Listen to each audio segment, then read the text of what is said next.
Looking for a simple and refreshing way to stay hydrated while detoxing your body? Let's make a delicious and easy detox water. Start with a clean glass jar or pitcher. This will be our base. Detox water not only keeps you hydrated, but also helps flush out toxins and boosts metabolism.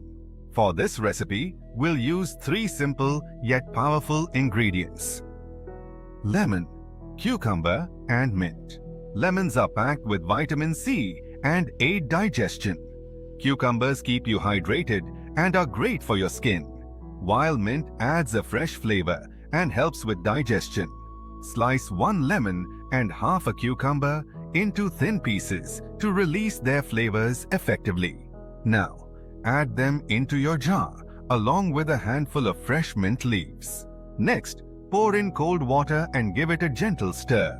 For the best infusion, let it sit in the refrigerator for at least 2 hours, or overnight for a stronger flavor. Once ready, pour it into a glass over ice and enjoy your refreshing detox drink. Try this at home and experience the natural benefits of detoxification. Don't forget to like, share, and follow for more healthy